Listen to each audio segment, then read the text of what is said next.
Welcome to the Bioethics Babe podcast, where we examine the tough questions in human flourishing in light of science, faith, and culture. I'm your host, Darina Grosso-Agnew. Now let's dive in.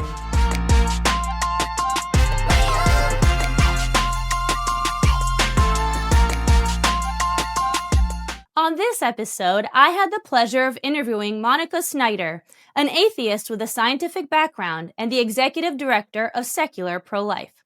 She makes the secular case against abortion, shares scientific insights on fetal development, and offers practical tips for respectful dialogue between pro-life and pro-choice individuals. One point of clarification. In our conversation, you will hear us discussing if pregnancy begins at sperm-egg fusion or at implantation. As the American College of Obstetricians and Gynecologists, also known as ACOG, and others claim.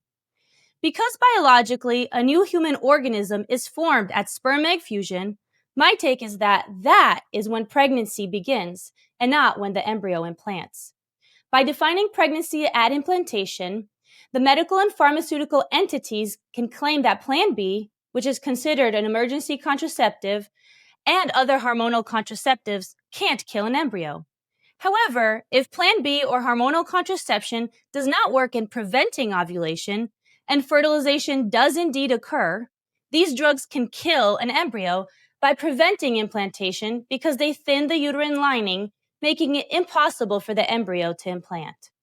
In fact, the FDA's older Plan B labeling between 2006 and December 23, 2022, included the phrase that the drug, quote, may inhibit implantation by altering the endometrium, end of quote. We will have a separate show on hormonal contraception, but in the meantime, if you want to explore this specific topic, please see the resources linked at bioethicsbabe.com. I hope you really enjoyed this episode with Monica as much as I did. Today we have Monica Snyder with Secular Pro-Life. We're very, very excited to have her chat with us about secular arguments for the pro-life position. Secular Pro-Life is an atheist-led organization that advances secular arguments against abortion and provides a space for non-traditional pro-lifers to engage in anti-abortion work. She brings a thoughtful, evidence-based perspective to conversations about life and ethics. Monica holds a bachelor's degree in chemical biology from UC Berkeley and a master's degree in forensic science from UC Davis. She takes a particular interest in research and academic articles related to abortion and enjoys analyzing data to make complex issues accessible and understandable. Having spent much of her adult life in secular urban parts of California, surrounded by mostly pro-choice peers, Monica is passionate about fostering friendships and understanding across ideological lines. As a mother of 4 living children and 2 lost to miscarriage, Monica speaks openly about the realities of parenting, pregnancy, and reproductive grief. Her personal experiences, combined with her scientific background, allow her to approach discussions about reproductive choices with empathy, clarity, and insight. It's good to have you, Monica. Thank you for being on the show. Thanks so much for having me. Sure. So I wanted to start with understanding a little bit more about your educational background. Why did you want to study chemical biology and forensic science? That's such a great question that I don't think anyone has asked me that in the pro-life sphere before. Let's see. I went to the Community College of San Francisco originally with no particular idea of what I wanted to major in. And in the first 2 semesters, I took a wide variety of classes. I kind of thought maybe I would want to look into psychology. And I took my first chemistry class just as like a general course. And I just loved it. I might have benefited from a particularly great teacher. She was very enthusiastic. She kind of reminded me of Edna Mode from The Incredibles, if you've seen that. But yeah, she just made it very interesting. So I decided to take a few steps further into that, and it kind of snowballed from there. And then when it came time to transfer into the university system, and I very much wanted to go to Berkeley, I sort of just looked at what classes I already had and which majors they fit the best. And chemical biology was a strong contender. So I majored in chemical biology. And then by the time I finished at Berkeley, it was pretty rigorous. I was a little exhausted and I wasn't really sure what I wanted to do next. It's sort of the theme of my life. And I didn't want to go into academic research, at least not at that time.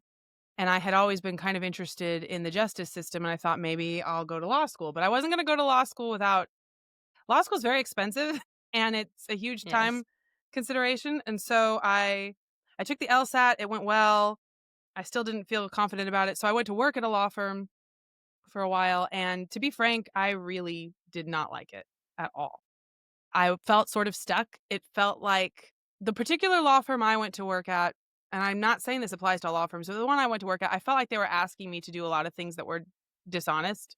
Hmm. And so I was still very interested in the justice system, but I wanted to be in it in a context that was very much pursuing objective reality, like trying to find out what's true, which to me, to my mind, is more of a scientific background if you're doing science correctly. And I had a scientific background. So if you do justice system and science, that's forensics. So then I Hmm. went and got a master's degree in forensics, and I loved that program. It was definitely the right fit, and it was what I was hoping for. It was very much pursuing truth through objective fact, verifying it, all these things related to pursuing justice also. And pursuing justice means both trying to find evidence to prove guilt and also trying to find evidence to prove innocence also.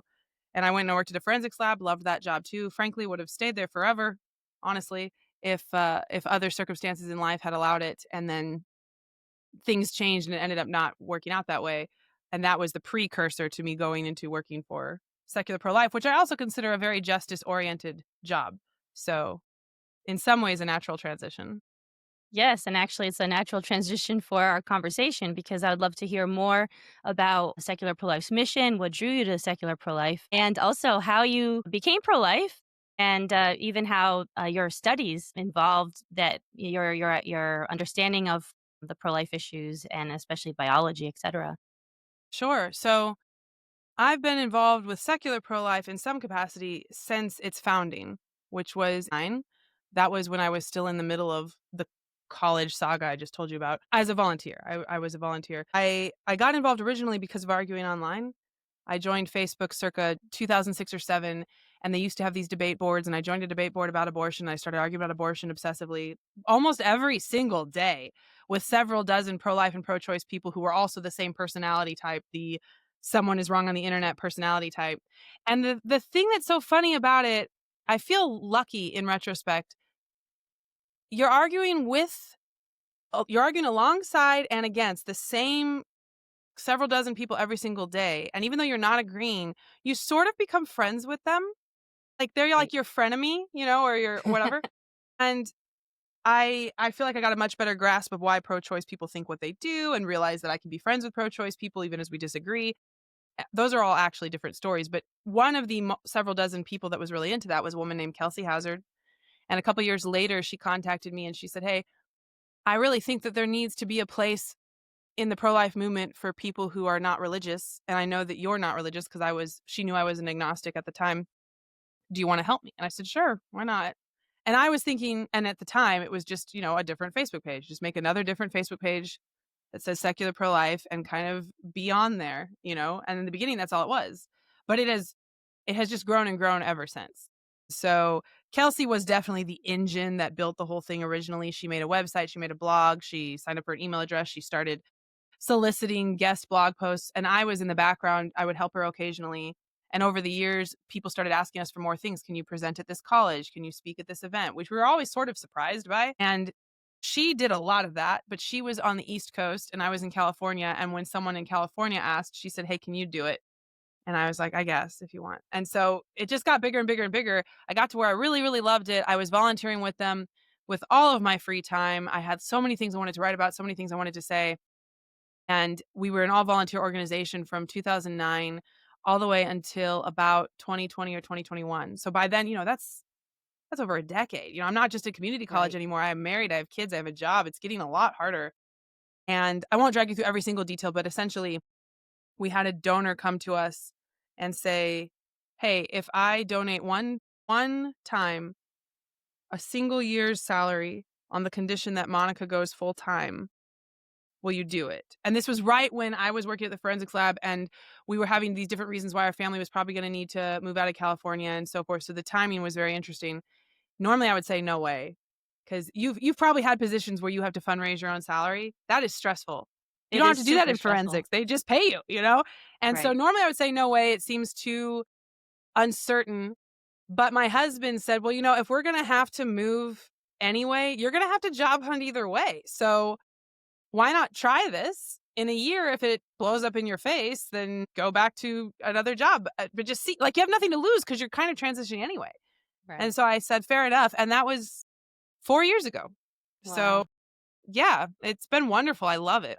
It's a dream job. I don't even, I'm never waiting for it to be 5 o'clock. It's more like oh my gosh, it's almost shoot, kind of thing. I love it. It's a That's the wonderful best position for that's the me. best way, right? To love what you do and to feel that you're It connected to doesn't and feel like work. being It part feels of the like movement. if we have some extra time, I'm gonna go down to my office real quick to just do a couple things. So yeah, Well, that's how I feel about the podcast, so perfect. It's a good sign. But so tell me a little bit more about how you became convicted in the pro-life mission movement, and were you always pro-life? I was always pro-life in the sense that I had moral objections to abortion. Mhm. But I like how you phrase it as how'd you become convicted? Because at Secular Pro Life, we do a lot of things to try to persuade nominally pro choice people to reconsider. And that's important. But I also think there's this thread where you want to find what I call latent pro life people to activate. And so I would say I was sort of a latently pro life person.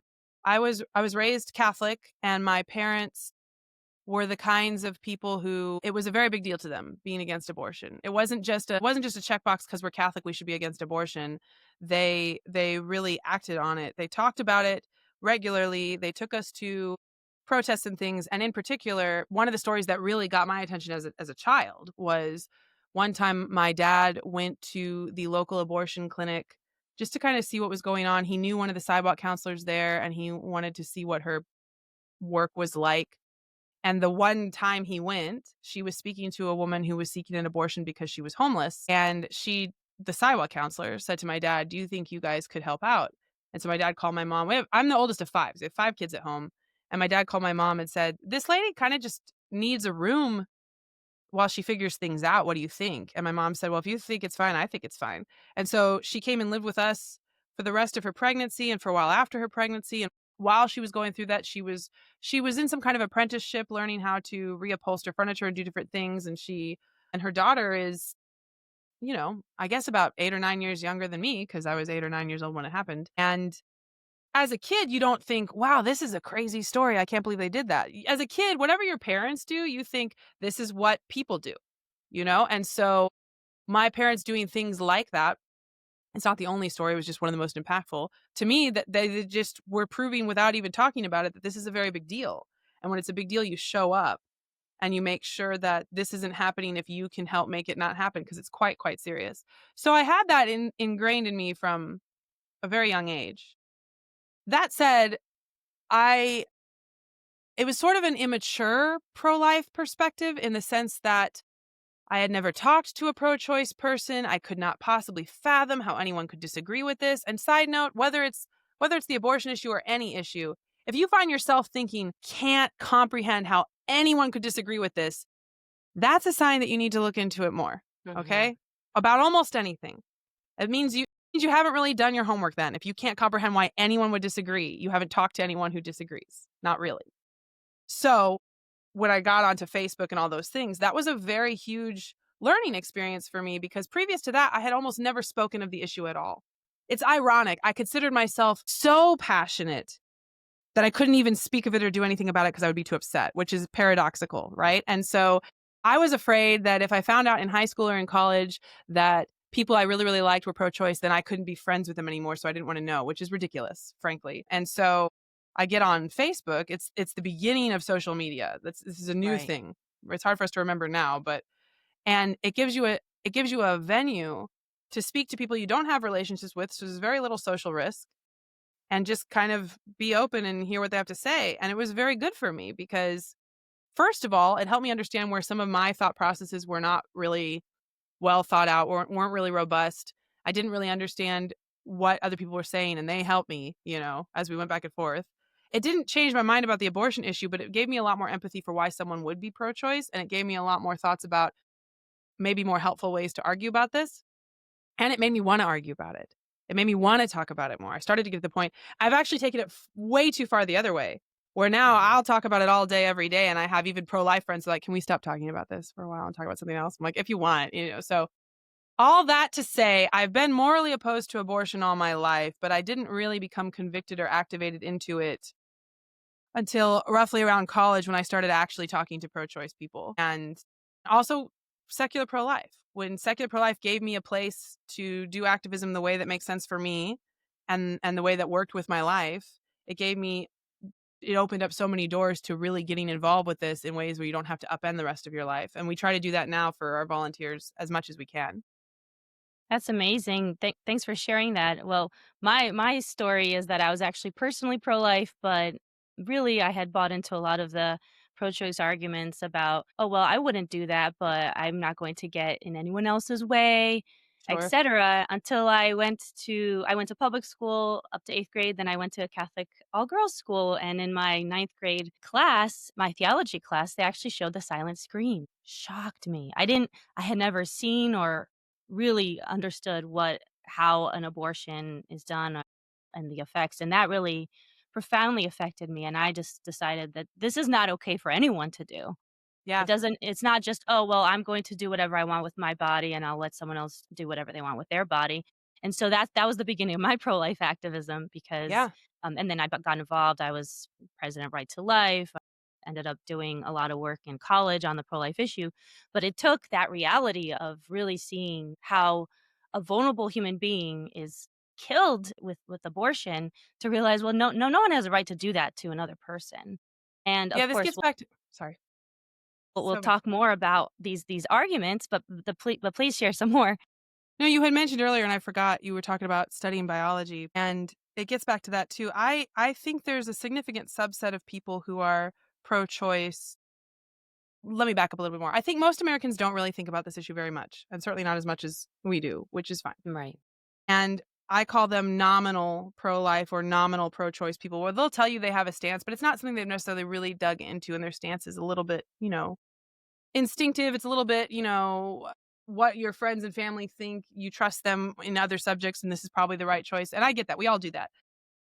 But I really think there's a significant subset of pro choice people who have not very clearly thought about fetal development or abortion procedures or the numbers of abortions that happen or the reasons why. More what you just described, where they're like, I don't know how I feel about it, but it's not my business. And I find that not for everybody, but for a lot of them, when you talk about fetal development, it definitely has an influence because I think they vaguely think of a blastocyst, literally a sphere of undifferentiated cells. That's what they vaguely picture if they picture anything at all.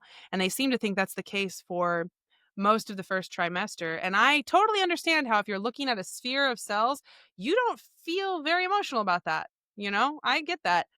And I find when we talk about development, especially the heartbeat and cardiovascular development and things like that. Some of it, yes, could be that people put a lot of emotion in the idea of a heart beating and, let their hearts beat. I do think that's a thing. But I also think some of it is powerful solely in that it's hard to say that an organism with a functioning cardiovascular system is just a clump of cells. That starts to sound kind of disingenuous. And so I was already pro-life before I started studying biology, and I forgot to say, when I studied forensics, it was the biology side. It was DNA and serology and those kinds of things. But everything in my education did reinforce that, especially when talking to other people about this issue and realizing that they're thinking of something very different than what's actually happening. They're thinking of something very simple, very tiny, very undifferentiated, very, like, could be cool, could be important, could be valuable later, but right now it's fine. And when you talk about this is also why circa 2019, when pro-life groups started putting forth heartbeat bills, the pro-choice side didn't say, sure, there's a heartbeat, but it doesn't mean it's a valuable person. They said there's no heartbeat. And I Right. think that says more than they realize, which is because there is a heartbeat. There's a heartbeat. Exactly. There is a small little organ unidirectionally pumping blood to exchange oxygen and carbon dioxide in a rhythmic way. So whatever you want to call that, you know, but instead of just saying, yes, that happens, but why is that philosophically significant? They're saying, no, that doesn't happen. And I think it's because when people realize it happens, it doesn't necessarily make them all pro-life, but it makes them less comfortable with abortion. It definitely pushes people more towards Right. our That's why view. ultrasounds are so important. Seeing that baby's heartbeat has changed so many moms' own hearts about abortion, about, choosing life. Sure. But I think that this is so important, the embryology side of things, that I actually wanna do a whole other episode just on the embryology, on Sure. fetal development, because I think people just really need to understand what's going on from the very beginning, from sperm egg fusion onward. But not for this show. But I do want to piggyback on something you said earlier, which is the frenemies aspect. And I think that in our political climate, and I'm not going to get into any politics. It's so disheartening to see that people are either talking past each other or just mocking each other, and this is on news, etc. And so I want to create an environment here on the show where we can have an honest discussion, but that really engages and dialogues with people who don't agree with us on Yes. many bioethical issues. And so today, the issue we're taking on is the abortion issue. And so I wanted to just ask you a little bit about what are your strategies for dialogue. I know that secular pro-life is really big into dialogue, and as you were expressing, you are already doing that on these boards on Facebook, etc. So, what are your strategies for dialogue that you would share with others who are pro life and want to really capture people's imagination and reason, and really just be able to talk with them in a way that actually works? Sure. This is a wonderful, important, and enormous question. I'm really glad you asked it. I want to say first that Secular Puff has been developing this a lot where now we actually offer trainings on this. If people want to spend 8 hours talking about this, obviously I won't do that here, but just sort of top line. The first thing I want to emphasize is that I think there's a lot of overlooked power in focusing on your interpersonal relationships first. That's where you have the most influence. And this is coming from someone who has argued online 80 million times. I totally understand the draw to arguing online, but if you're looking for the best sort of return on investment for your time, it's going to probably be in your interpersonal relationships where people already know you. You're not going to be as vulnerable to them thinking really, really insane stereotypes because they know you. And so, in some ways, I think people find those the most intimidating environments to have this Yes. conversation. And I respect that. But you should look for opportunities because I think that's where you're most likely to actually long term change someone's mind. So, So first thing before to you go say, any further sure. about that, so for example, most of us at Thanksgiving dinner don't want to bring up hot button issues No, not at Thanksgiving dinner. So, or at a reunion or something. So and as you rightly know, it is the toughest to even discuss these things with the people closest to us because of the closeness of those relationships. You don't want to yeah, harm those it's the biggest risk. relationships, drive a wedge. So what would you say? How do you even go Those about are doing such that good without questions, Arena. ruffling So, feathers? do not at Thanksgiving dinner. So a couple ground rules, okay? First of all, I will never argue about abortion with someone unless I'm sure that they are comfortable having this conversation. Mhm. And that means two things. It means the person you're actually talking to, if they made some offhand comment not realizing you were going to disagree, that's not the same thing as them saying I want to have a debate. So, the person you're actually talking to, if things come up where you're starting to debate, feel very encouraged to pause and say, this is a really emotional topic and I am very interested in talking about it, but are you okay with this? Because we don't have to. Mhm. That's respectful, that's getting buy-in, that's showing them you do care how they feel about this. And it's also just more likely to be a useful conversation that they feel cornered into it. Because one of the main things you're trying to do in person conversations is decrease defensiveness all the time. Second, it also means that you don't really have these conversations in group settings because even if the person you're specifically talking to wants to talk about it, unless you're going to go around the table and ask for consent from every single person sitting there, the odds are very high that you're putting multiple people in a position where they're having to listen to something they really don't want to. And it could be because they don't like politics. It could be because they've had an abortion. It could be because they had a miscarriage 2 months ago. It could be all kinds of reasons. It's disrespectful and it's not good strategy. So the first thing is make sure the person you're talking to is okay with having this conversation. Okay? That's the first thing. Second thing, remember that, and I've found a lot of pro-lifers, they treat this like if they do find a situation where someone they love, someone they're close to who's pro-choice is open to discussing this, they put a ton of pressure on themselves to know the best biological arguments and philosophical points of view to make sure like this is their chance to convince them they're wrong. That is totally the wrong framing. Okay. You want to go in the opposite direction. You want to show your friend or family or whoever, the main thing you want to show them with the first initial interaction is one, I don't agree with you. And very, very important too. And that's okay. And we can talk about it if you want to talk about it. We can talk about it a little bit now. We can talk about it in a month or two if you want to bring it up again. Because in reality, for most people, changing your mind on a topic, whether it's abortion or any other like significant topic, for most people, it doesn't happen in one conversation. And if it does happen in one conversation, in my experience, it's usually because they've never really thought about it before at all. So they're very ready to sway one way or the other. And that's fine, but that's not actually very sustainable because maybe they've never talked about this before at all. And you make a bunch of good points and they're like, I think I'm pro-life now. And then they 2 days later talk to the pro-choice friend who makes a bunch of good counterpoints. And they're like, oh, now I don't know. You know, what you really want in these conversations isn't to convince them to be against abortion right now. It's to convince them this is an okay thing to think about and talk about. And nobody's relationship is going to blow up just because we discuss it. And I love you either way. You know, it's important to me. I love talking about it. I'll talk about it if you want to. But if you don't want to, it's okay. And you're looking at this as a long haul thing. Think on months or years, not today. So consent to the conversation. You're not in a hurry. Those are the first two things. So that's not Thanksgiving dinner. I actually had a situation once at Christmas. I was at my husband's family's house for Christmas. Literally the big long table. Everybody is there. And his cousin comes up to me, what I thought was kind of aggressively in front of everybody. And he says, you're like secular and against abortion, right? Which everybody knows that, right? And I was like, I am. And he's like, you think you could defend that position? And I was like, I do. And I thought he wanted to fight with me. And he was kind of annoying me. And I was like ready to get in a fight, which is going against all the advice I just gave you, right?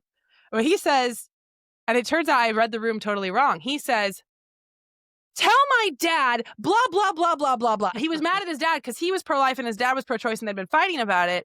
And he wanted me to like defeat his dad in like this debate. And I felt really bad for his dad because his dad didn't bring it up in mixed company. And I think I didn't pull the table, but I think most of their family probably is pro-life. So in this case, the dad is the one who's the odd man out. And most pro-lifers know what that's like. Most pro-lifers have been in some situation where most people around them are pro-choice and it's awkward. So we should have empathy for this. And so he points to his dad who says nothing, kind of just keeps, eating. And I was like, I'm happy to talk about this with people who want to. I don't think he wants to right now. And he said, no, he does. I was like, well, I'm not going to do it in a group setting. If you guys want to talk about it later, we can. And so I think that's the better move because you're not going to convince anyone of anything yelling at some guy who didn't volunteer for it in front of everybody. That's a terrible, terrible strategy. And it's mean. So read the room. I don't believe in group conversations on it typically because it even more than 3 people maybe, but even more than that, people start to feel kind of performative. They start to feel like they have to represent a tribe instead of just talking to you. Try to have it low volatility, ideally one-on-one, no pressure. Okay. And then the other thing to do is the way to find consents to conversations, at least for me, I don't know if this is like this for everybody, but you mentioned that I spent most of my life in California, mostly with pro-choice people. So for me, these opportunities came up repeatedly without me seeking them out. What will happen is you'll be in some kind of setting, especially if people don't know you're against abortion. You'll be in some kind of setting where one of your friends will just sort of casually say some pro-choice perspective. And they say it because they assume everyone around them is also pro-choice because all good, forward, educated, reasonable people are pro-choice. And my friends are good people, so they must be pro-choice, right? They're not trying to hurt your feelings. They haven't really thought about it, And so when that happens, and it will happen to most of us at some point, some of us all the time, if you feel comfortable, I tell our followers, you don't have to have encyclopedic knowledge of the issue. You don't have to have the perfect quips or setups or arguments. You don't have to have the answers to everything. Don't feel all that pressure. All you have to do when they say some pro-choice thing is say, I don't really want to argue about this, but I just want you to know I don't agree with that. And then when you do that, there's a couple possible reactions that most of the time for me, what I've seen is people get flustered and they want to change the subject, which is fine. Just let them. You've already done a lot of pro-life work right there because just letting people know that they are in a relationship with someone who's anti-abortion, that actually does a lot of work for people who aren't used to that. Okay. They have this vague idea in their minds of what it is for someone to be anti-choice. And if they like you, you're probably not fitting those ideas. and then you've already like kind of put a pebble in their shoe, you know? That's a You don't have to do really anything else. That's a really good point, and as you mentioned, I think it's so important, to kn to let a person know that you care about them. First and foremost, that you care about the relationship, and I think that what you're laying out is a way of doing it respectfully, where they know you care about them, and that's the first and I think it works best in a relationship setting where you already know that person, and like you said, just you letting them know that you're against that. You don't have to talk about it right now. That's enough to say to kind of smash some of the generalizations that they may have about pro-lifers. Yeah. And So, the thing is, very important.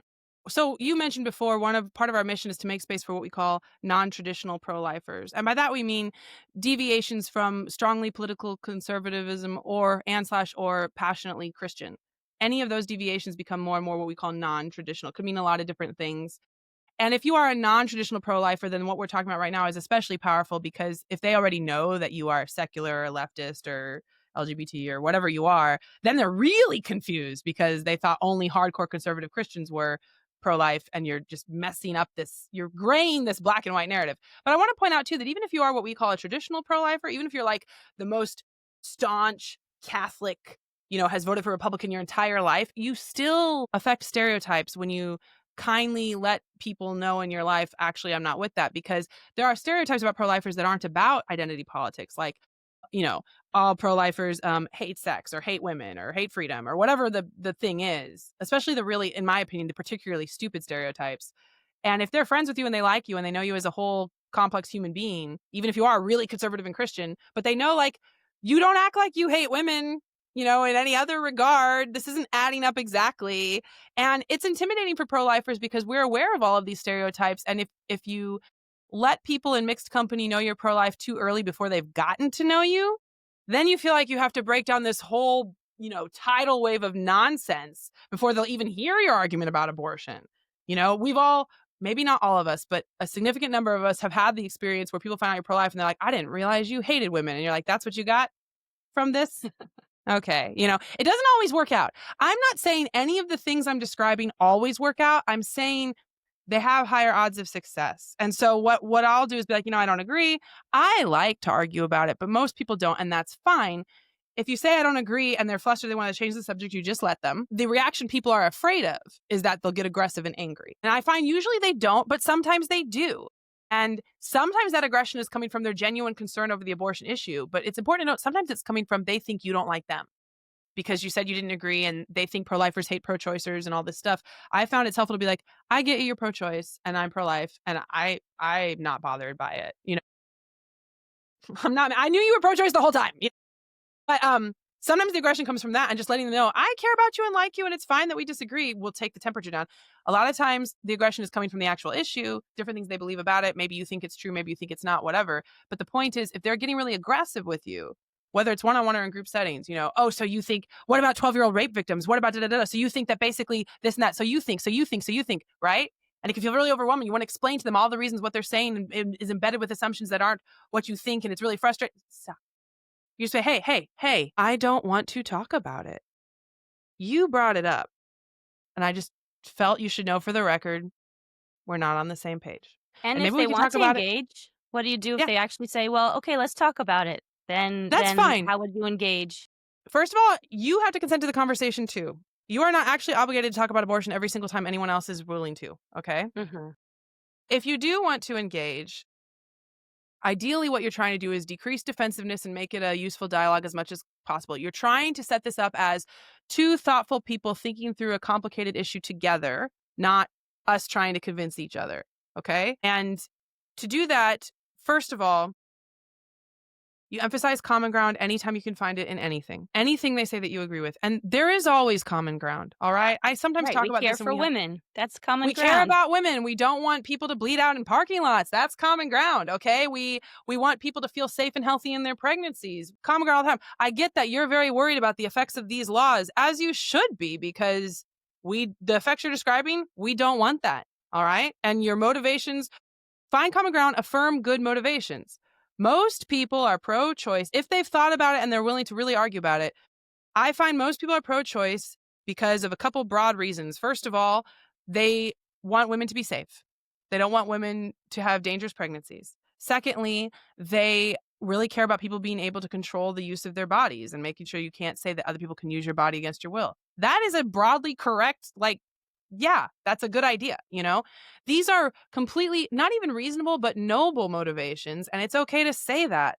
In fact, it's good to say that because it is not helpful to us or to anyone else to just pick the worst possible motivations and assign it to your enemies. They do it to us and it's very annoying, right? You hate women, you hate sex. This was never about the babies. This was about control. First of all, it's annoying. And second of all, it sounds very stupid to our ears because we know why we're doing what we're doing. And all it sounds like is you have no idea what's going on and you hate me and this is useless. Let's make And sure you're we're only not doing that. pro-birth. That's it, right? When they're like, you're not pro-life, you're just pro-birth. And I have, countless random people on the internet say to me all the time, I'm like, you don't know anything about me. You're saying that based on nothing at all. Just it's like a comforting thing that you say. And here's the thing. I want us to be a little humble. Pro-lifers do that to pro-choicers too, all the time. It's a normal human reaction, especially in a very heated emotional topic. You're on side A and they're on side B. And so you immediately start thinking about all the reasons that side B is stupid and evil, right? Obviously, and our side is smart and good, right?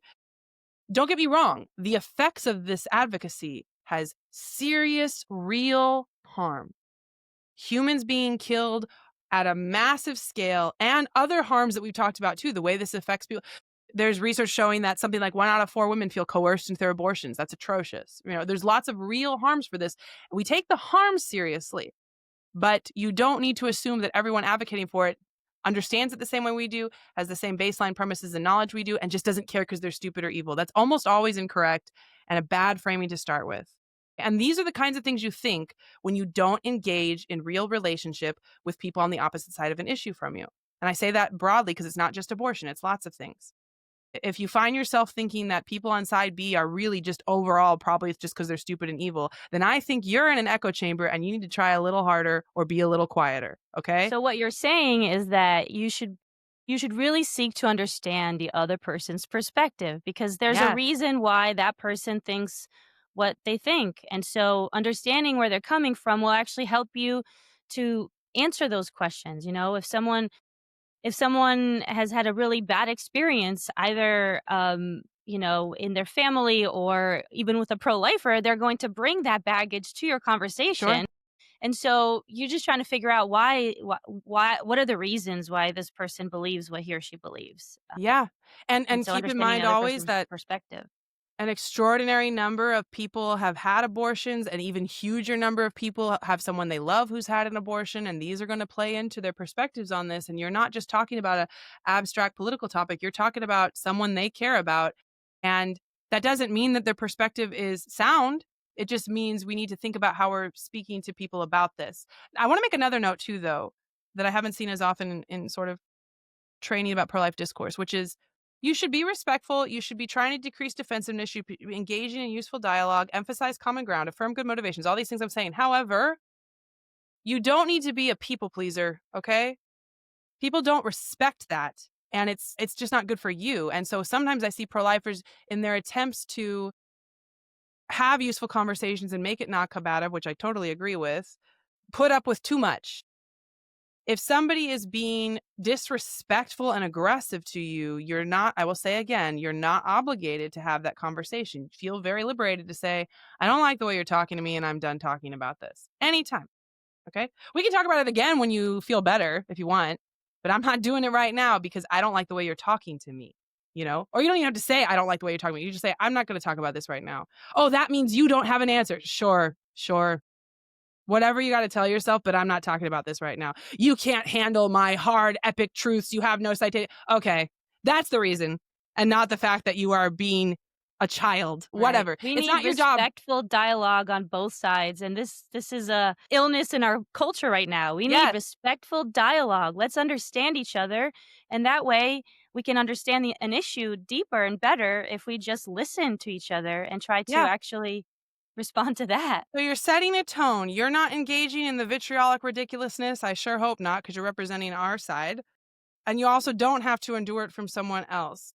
But, and the techniques I'm describing will not work for every single person. And there are people out there who genuinely understand the same things you do and really have very, very different moral motivations that are very upsetting. That's a real thing, but it's not very common. Most people have good motivations and different baseline premises and knowledge, and that's what we want to explore.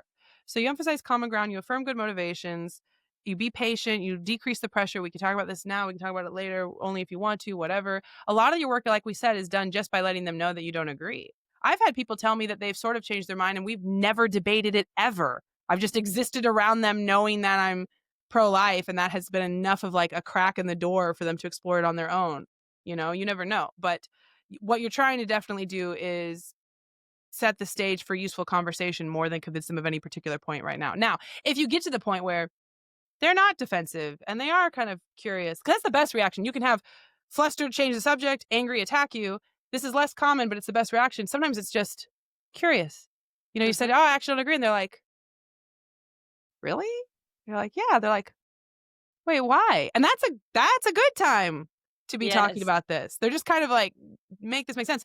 And that's when pro-lifers get nervous because like, how do I make the best case? Don't Mhm. put a lot of pressure on yourself.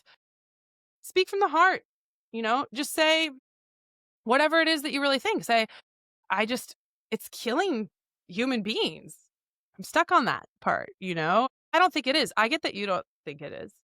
I think it is. Why don't you think it is? Just start asking questions. Mhm. Another technique that's really, really helpful. And by the way, this is great for your life, for your marriage, for your fighting with your brother, like just whatever. I don't do it as often as I should. And every time I do, I'm like, why don't I do this every time? It has a real name. I don't remember what it's called. But basically, you're having this conversation and they're getting flustered or you're getting flustered and it's not working. Listen, I'm going to try to say what I hear you saying and Yes. you tell me if it's right. And if it's not right, tell me. I want to get it right. I hear you saying blah, blah, blah, blah, blah, blah. And then they're like, no, it's not what I'm saying. Okay, tell me, tell me, tell me. I want to get it right. Tell me. And what you want to do is get to a point where you say, this is what I understand you to be saying. And they say, Yeah. yes, that's what I'm saying. You're like, okay, great. Now do me. Can you tell me what I'm saying where I'm like, yes, this is what I'm saying. I'm not trying to convince you. We don't have to agree with each other. We need to start with, do we even understand what each other is saying? And Basic honestly, understanding of each other. you can't even authentically disagree with someone if you don't know what they're saying because you're just disagreeing with something in your head and not what they're saying. So that's really, really helpful. It makes people feel heard. It makes people feel valued, that you're trying to genuinely listen to them. It takes the temperature down and hopefully it gets them to engage in the same thing with you because 70% of these arguments, like you said, are just people talking right past each other. It's useless. Can we start with, do you even get what I'm saying? That's a very, very helpful technique. And I will say again, not just for abortion, for like any relationship that you're in. If you can get to a point where you and the other person are like, okay, we both understand what the other one is saying. Frankly, at that point, if you think it's all right, I'd be like, let's pause now. This was really great. I'm so glad we understand each other. I'm exhausted. Do you want to talk about this later? So you feel free to be like, I'm exhausted. I don't want to talk about this right now. You could also, if they ask you a question you don't have the answer to, just say that. Just be like, that's a really good question. I have to think I'll about get back to that. you.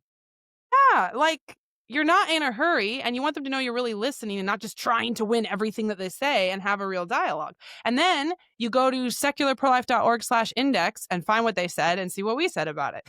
That's our abortion debate index, which is just like, It's amazing. I don't know how much we have on it now, but it's dozens and dozens of things pro-choice people say in our content responding to it. If you want, you don't have to agree with every single thing we say. It's just a starting point. It's a primer. But yeah, but the point is there's all this stuff you do before you even get to the part of debating, like, is a fetus a parasite and what about all those things? That's downstream of setting the right dynamic to have a useful conversation in the first place. And I will say again, I have found over the years, there are some people where they start to change their mind from pro-choice to pro-life before we ever get to the abortion debate index, before we ever get to these bumper sticker things that they want to address. Other people will want to address it, but some people, it wasn't really about that. It was about, whose tribe do I belong to, and where is it okay for me to consider that maybe I don't feel pro-choice? Is that even allowed? And if they're friends with you and they like you, have a good relationship, and you're like, well, I'm not, you're giving them permission to think about it more. And most people want to know that you care about them regardless of their position. So if that's a really good starting point. You care about me. We're having a discussion. We may disagree, and that's okay as long as it's respectful. And we can have a very respectful dialogue. But Yes. they know that it comes from a place of I care about you as a person regardless of how we come out of this conversation, even if we still disagree, which is Yes. most of the time, Now, like you said, it doesn't change overnight. So that's okay. It's an engaging and respectful dialogue that hopefully leads closer to the truth of the situation, whatever it might be. now I can't ever guarantee that doing this, you'll never have someone decide they don't want to hang out with you, they don't want to talk to you. You can't ever guarantee that. However, it has never happened to me that I know of, and I think some of it is, like, building rapport and connection and stuff, and not starting off with fighting about a really hot button political topic, and not making anyone talk about it, and not making them feel like they have to respond to you. This is also why you have to be careful too with your social media presence. I don't post about abortion very much on my personal profiles. I do very rarely, because first of all, I need a break. We do this for a living.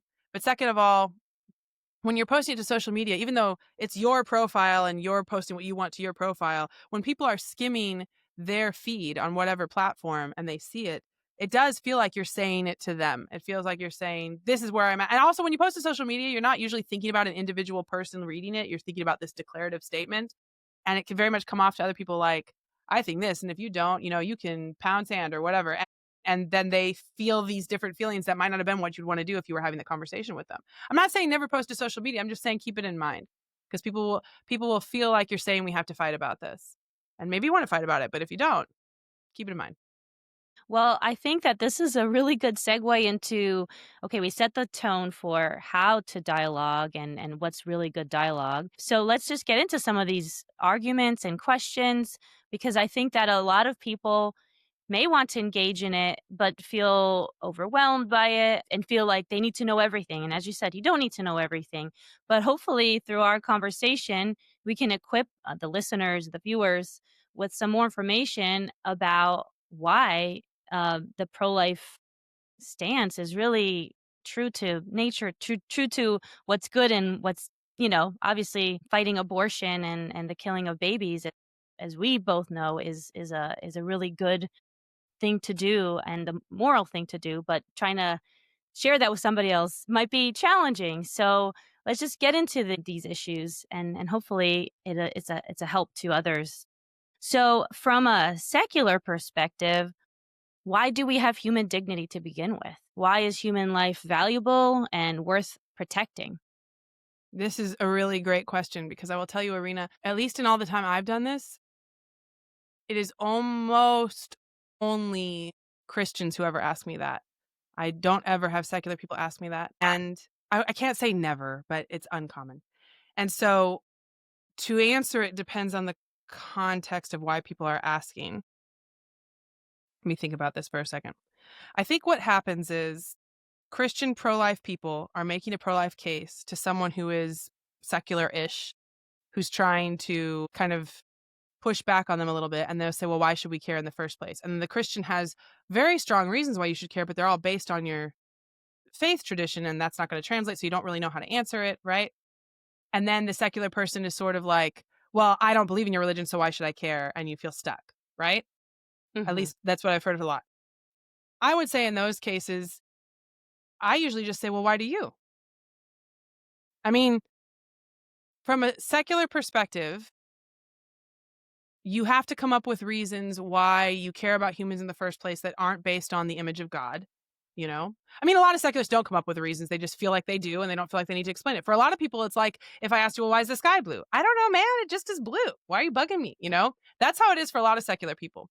But the point is, if you are a Christian pro life person and a secular pro-choice ish person is saying, well, why should I care? Instead of trying to find a secular basis for human dignity, I say, well, why do you care? And you will have some people, especially on college campuses, that will claim they don't. First of all, that's not true. Okay. You cared enough to come over here and argue with me. Most people do, and they'll need to figure out a way to articulate why. And they'll say something like, well, I think popular one. I think human consciousness is very important. And you're like, well, yeah, I agree with that. And they're like, okay, but embryo doesn't have that. And that's fine because now you've moved it from why does humanity matter to how are you defining this for embryos versus fetuses? And then you can get into the conversations about consciousness, whatever. If they say, well, I don't care, then you're like, well, first of all, then why are you arguing with me? Because pro choice is about caring about human dignity too. Pro-choice is about caring about people's rights to control their own bodies, to control their lives, to be safe medically. This is all about human dignity. It's about caring about the human rights of people who can get pregnant. So, pro-choice, I resent the idea that only pro-life people have to explain why human rights matter, and pro-choice people can just assume as a default that the human rights they're defending are just obvious and they don't have to say anything. So, you explain to me why should I care if God doesn't exist, right? And there's no image of God. Why should I care about bodily rights? Why should I care about medical autonomy? Why should I care about any of it? It's the same question, man. You just stalemated yourself. Don't yell. I'm just saying it to you privately, right? But so you could be like, well, why do you? And either they give you an answer and then you start talking about personhood arguments, which is where you want to be. You want to be talking about fetal personhood or not. That's what you want them thinking about. That's what you want to be talking about. Or they refuse and they act like they don't. And they're this cool nihilist who hates everything, which first of all, super unimpressive. And second of all, not true. Okay. And then you say, okay, well, then it's strange that you're bothering to take a side then. Because you've taken the pro-choice side super hard, right? But you're saying that you don't care about anything. Explain that to me. Talk some more, right? Is there a secular argument for human exceptionalism that you are aware of? Second Pro Life treads very carefully here because generally what we do is we assume that everyone we're talking about cares about humans as a baseline and then we go from there. And when they want us to go beneath that and say why, we're very cautious. There's a bunch of arguments about human exceptionalism, human dignity. There's a bunch of arguments about moral realism and objective morality that are made in a non-theistic or non-deistic manner. And we list them on our website if people want to look. But to be frank, like I said, that hardly ever comes up. But people will talk about human exceptionalism. We had one where sometimes people ask us, if you say you care so much about life, how come you're not a vegan, right? That's pretty common. And first of all, some of our people are vegans, and they're like, yeah. but I put it to our followers, the secular followers, like most of you aren't vegans or vegetarians, and you're pro-life and you're secular. What are your thoughts on that? And it's always a variety of things. Some of them will say it just seems obvious to them, it makes sense evolutionary that you care more about your species than other species. And people will say that speciesist, and you're like, yeah, it is speciesist, and I don't see why that's bad. Some of them will talk about how they are vegetarian or vegan and they believe in human exceptionalism, which is not contradictory because you could think that humans are more important than other species and still not think we should treat them the way we do in factory farming. You could think both of those things, right.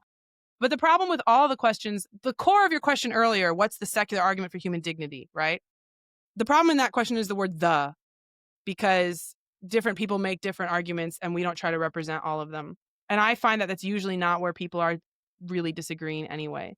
So we list all these arguments for moral realism on our website. I can find you the link. It's something like, why do atheists care about human rights? I think is the name of the article. And it talks about, I think it's a Shelley Kagan and Eric Wielenberg and these different people making arguments for moral realism from a secular perspective. But it just isn't usually the crux of the debate. And I used to be confused as to why pro-life Christians always ask me that question.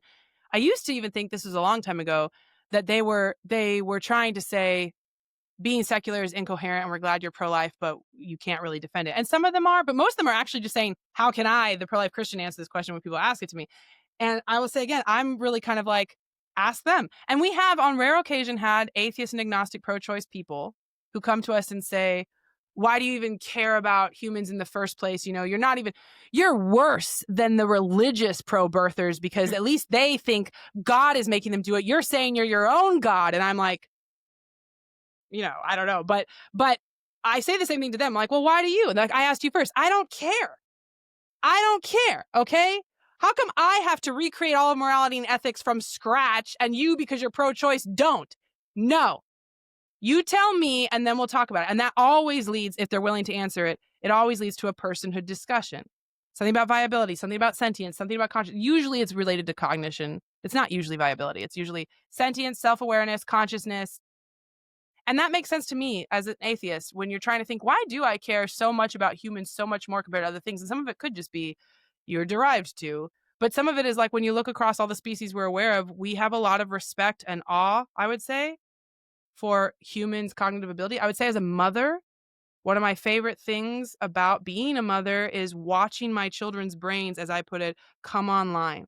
It's wonderful. You know that moment where they first realize they control their hand And like Mhm. we have all these cute videos of it on TikTok and stuff because it's funny. It's like funny and cute because they're like, whoa. But it's also, I will say, it feels kind of sacred. It's kind of amazing to watch them. Can you imagine what it must have felt like? We can't remember, but what it must have felt like when you first realized that this complicated organ, you control this and you can Yeah. interact with the rest of the world and you can have relationships and you can, it's amazing. And I see parenthood as basically getting to be having the privilege and honor of being the steward that takes these little babies and guides them into living and watching them first realize the physical. You have a baby. Yes. You see them get so excited when they realize they can roll over because that was a new level of neurodevelopment. I think it Absolutely, makes. and yeah, I God. think, I was on a Facebook group, and a mom said, "I'm so bored playing with my children," and she was trying to get advice on how to get excited about playing with her children, and she was ashamed about this, and other moms were like, "It's okay, you don't have to enjoy playing with your children," but the ones who answered and gave different answers, one of them, and I really resonate with this one, is I actually really enjoy watching my son learn new things. Like, you're actually seeing his brain working and learn new things or a new skill. And for me, it's not about the game, it's actually watching him grow into who You're he is. introducing him to Yes. so much. I had this moment when my youngest was about 18 months where we were on the driveway at dusk. It was beautiful weather. I think it was like late spring. And she's kind of toddling around. And I am, I am feeling a little bored. I'm just kind of walking around with her. It's nice weather, but like, what are we doing? All of a sudden she looks up and she sees the full moon. It was dusk, so it wasn't really night yet. And she realizes that even though it's not night yet, I'm speculating. She didn't articulate this to me, right? But she looks up and she sees the moon and she goes, ooh. And I was thinking, it is pretty cool, right? Like that's actually pretty cool that we live on this planet with this beautiful moon. And from my perspective, I don't expect all your listeners to agree or anything, but to me, this is it. This life that I'm experiencing is it. And I feel it is a great privilege and a very lucky that I get to experience consciousness. And then I get to steward 4 other people to it. And at some point I was young enough where I was like, wait, what is that? That's cool. And so she's saying this and I'm thinking, obviously we can't have an English conversation yet, but part of me is thinking, it is cool, right? I'm so glad I got to show that to you. There's a lot more. There's a lot more that I'm going to show you. And it's actually like there are rough spots. I'm not saying there's not, but the whole thing overall, I've been enjoying it so far. And I'm glad that you're getting to do it with me. I'm sorry. I'm waxing poetic. My point is I respect and understand why secular people, when they try to think about how to articulate what is it about humans, they go to the mind. I totally resonate with that. I think that is totally a reasonable thing to say, right? And then that turns the conversation into, okay, and this does get very philosophical, like what's the difference between a brain and a mind? Do we even understand how they're related? We know that the brain starts developing very, very early. Depending on how you define it, you can say right from the beginning or about 5 weeks or whatever. And then people act like, oh, you have brain, brain, brain, brain, brain, brain, brain. And then bam, at 20 weeks, there's a mind. And I'm like, I don't really, why do you think that? What are you talking about? And really, what they're talking about, in my opinion, I forgot to say this earlier, and I'm terrible at this. I'm terrible at my own advice. When you're talking to other people who are disagreeing with you, try as hard as you can to never, ever, ever, ever tell them what they think, what motivates them, or what they feel. Even if you are sure that you're right, because it's very irritating, okay? Try to do I statements. Like, I don't know where you're coming from, but Exactly. I see it like this. And try not to say like, well, you're really saying but I do it all the time, so no judgment. But I speculate that a lot of nominally pro-choice people, what really is going on is they imagine a blastocyst and they don't feel anything about that. And then later in pregnancy, they imagine a baby. And they're not sure when, but at some point it went from nothing blastocyst to baby. And so abortion okay, abortion not okay. And then you come along obnoxiously and try to get them to define it. And now they have to define it. And so then they'll say things like, well, at 20 weeks, you have human specific EE. That is completely made up. That is not a thing at all. That's not real. But they think it's real. They heard someone they trust say it. They're not lying to you. They believe it, right? And your job as a pro-life person is to, first of all, make them feel comfortable talking about this with you without feeling disrespected, without feeling defensive. And then to walk alongside each other and be like, is that the case? And be humble. I've definitely changed some things based on Mhm. pro-choice people saying, I don't think that's true. Me looking into it, maybe it's not. You know, you want to engage with this authentically with them and be willing to notice if they point out something you hadn't thought about. It's more honest and it's more effective. But what we're trying to do is steer the whole conversation back to personhood. That's what we're trying to do. And then help talk about, like, what do they think qualifies as a person and why do you disagree? They don't have to agree. You don't have to convince them, but just be like, I get why that's intuitive to you. Here's where I'm hung up on it, and just introduce little seeds of doubt. That's it. That's it. So let's So, back yeah, up a little go ahead. bit because I think that the idea of personhood is a more complex idea than just arguing from the perspective that no, this is a human being, part of our human race, even in a different level of development, etc. And just arguing step back from personhood, and I do want to discuss personhood a little bit more in a little bit. But the very fact that hey, we all belong to the same when a woman is carrying an embryo or a zygote, it's part of the human species. And so just saying because that little zygote, that little embryo is human, as opposed to is a person. That's a big leap. So let's step back a little bit and talk about so when does life begin, biologically speaking? And if you can define a zygote, just so for our listeners to understand that, and then we could go into the personhood arguments once we Sure. establish like why is that a human as opposed to just a cell, etc. Sure. So it's helpful when we're talking about it strictly in terms of biology. Instead of saying human or human being, I try to say human organism because that is very Hmm. specifically what I'm talking about. And I find that a lot of the biology based debates come down to people misunderstanding what an organism is a lot of Hmm. times. And so, you know, you've got your sperm, you've got your egg. Those are gametes. They're haploid cells, which means they have half of the amount of DNA. And for humans, that means they have 23 chromosomes. And when you combine, first of all, you've got the full chromosomal set, right? And a lot of pro-lifers will say unique DNA from the moment of conception as a way to describe this because you've got the full Yes. set now. And that is very helpful. I've seen people say, well, it's not unique if you have twins or what if you clone something. The unique isn't actually the emphasis so much. It's just a way of showing that this DNA is entirely a new set compared to the mother or father. Usually it's a response to ideas of like, this is just part of the woman's body. Is it? You're going to have a different DNA set. You're going to very early on have your own blood, which is often a different blood type. Like it's very important that embryos and fetuses are growing inside another person's body. That is very important, but they are a separate organism. And that's also very important. The other thing is, I think a lot of people think of sperm and egg to zygote to embryo to fetus as just this continuous thing with no specific delineation. And I think of it as actually a whole paradigm shift biologically. When you combine sperm and egg, not only do you now have the full set of DNA, but you've switched from meiosis, which is the way cells replicate for gametes, to a different process called mitosis. Now your cells are replicating within one organism. It's self-directed growth. These different cells can differentiate into becoming, the trophoblast, all these different things. But it's a total different biological process. And so when we're talking about organisms, doesn't mean you have to care about them. It doesn't mean you have to think that they're people or beings or whatever. But if you're just talking about a human organism, in terms of biology, in terms of organisms, you began as a zygote. And so did I. And so did your mom. And so did everybody listening to this. You don't have to care about it. That's fine. I'm just saying that is a biological fact. When people say life begins at conception is a religious idea, I'm like, well, it's a biological idea. And then Right. we put our philosophies on It's top of actually it. a I get, biological reality. It's not even an yeah, idea. It actually all right. happens It's biologically.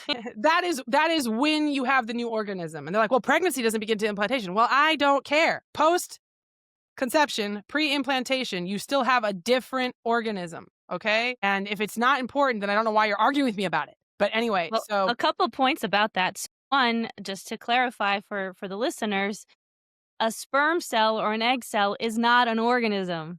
Right. yeah, Skin cell is not an skin organism. cell. I've had people tell me neurons are organisms. I've had people tell me every cell in your body is an organism. And what they're really saying is they don't know what I mean. And maybe that's my fault. Maybe I need to be clearer. But no, I'm saying that in terms of the human life, I've had people tell me, like, well, technically humans began millions and millions of years ago. Okay, cool, cool, cool. Did you begin millions of years ago?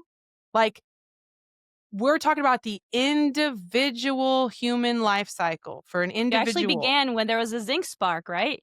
Yeah. There's actually a zinc spark that happens at sperm egg fusion. When one sperm and one egg fuse, boom. There's a bunch of things that happen, and like, whatever you think about abortion or human dignity or whatever, it actually is pretty interesting to just read about, you know?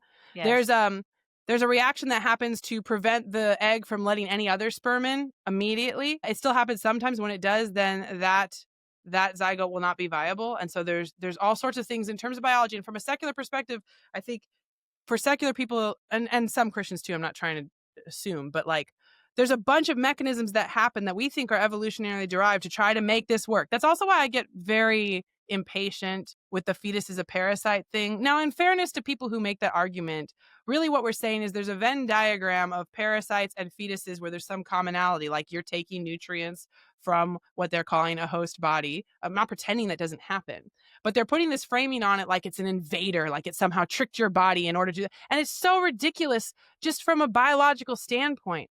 I'm not enduring menstruation once a month for most of my life in order to hopefully host a parasite. That's incoherent, And okay? breastfeeding is not feeding a parasite, right? If you It's mean that that you we're made for feel each like other in that way. Right. If you mean that you feel like a fetus is a parasite because if you were pregnant, you would feel like it was stealing from you and invading you, you can say that. Like, you can feel whatever you want. That's fine. But if you're trying to argue it as sort of a biological definition, you're being ridiculous. Okay. There's all these things your body does to try to make this work on purpose, even when you don't want it to, which is why we have this problem. So telling me that that's all your body is oriented toward trying to make pregnancy happen for decades when most women want it happen maybe what? 0 to 5 times at the most, it's just incoherent. It's also, I think, a little bit morally fraught because I don't think people who say this are intending to be harmful or anything, but it makes it sound like miscarriage is success. Like you defeated the parasite. Like what are you saying? This is getting really Right. And obviously our biology, our reproductive system is made in such a way to achieve pregnancy, and that is actually a healthy thing as opposed to what culture has made it as, pregnancy is a disease or an illness, etc. I think And it's I a and I think that that's in many ways they're where healthy organs are being affected, or babies that are created, which is supposed to happen, right? yeah. When sperm egg fusion happens, then it kind of turns things upside down, Yeah. right? I think it's one of those, two things are true things where we are evolved, or if you prefer designed, depending on how you look at it, to get pregnant and reproduce. And that's not just okay, that's expected. And it's also true that some pregnancies can be very fraught. And we can acknowledge both things. Those could both be true. But that's a far cry from saying by definition in every case, pregnancy is a disease and fetuses are parasites. And I think the whole parasite rhetoric goes back to how fundamentally I think the abortion debate does come back to what I'm calling fetal personhood. People will say, oh, it doesn't matter if the fetus is a person or not because no one can use your body against your will. And that's important. We have to talk about that. But so much of pro choice rhetoric and arguments come back to trying to make sure we don't think of fetuses as persons. If it didn't matter, it wouldn't matter. And it seems like it matters all the time. So the parasite one is another one where I'm like, you say it doesn't matter, but you're sure working awfully hard to make it seem like the fetus isn't a person. It's not a coincidence that the vast majority of people, not everybody, but the majority of people who say it doesn't matter if the fetus is a person because no person can use your body against your will, the majority of people who say that don't think the fetus is a person. That's not a coincidence. How weird that everyone who doesn't think that says the thing they don't think doesn't matter. Come on. And Right, when you do, right. then there are people who think fetuses are people and are still pro choice for other reasons. That's definitely a thing, but it's much less common. Usually, the more that you humanize and conceptualize embryos and fetuses as members of our species, as our offspring, as us in the past and us as them in the future, the more you think of it that way, the more uncomfortable people get with abortion. Right. And actually fetus is Latin for offspring. And most people Yeah, say, "Oh, it's not a person yet, it's not a human yet." But the word fetus is for offspring. sure. One side note, going back to one thing you said. So I've heard that, especially for medical organizations, to say, well, pregnancy doesn't begin until implantation. Hmm. But I think that creates kind of a wiggle room for, saying, well, abortion doesn't happen if there's no implantation. And that's not quite true, because obviously we know that there's abortifacients, etc. So what do you say about that? Because we pro-lifers believe that at the moment of spermic fusion, at the moment of fertilization, there's new human life. Obviously, it takes a few days, etc., for that new human life to travel down the fallopian tube to implant, and that's when the medical organizations say, "Well, now you're pregnant because you've implanted," and the HCG levels you can track on pregnancy tests, etc.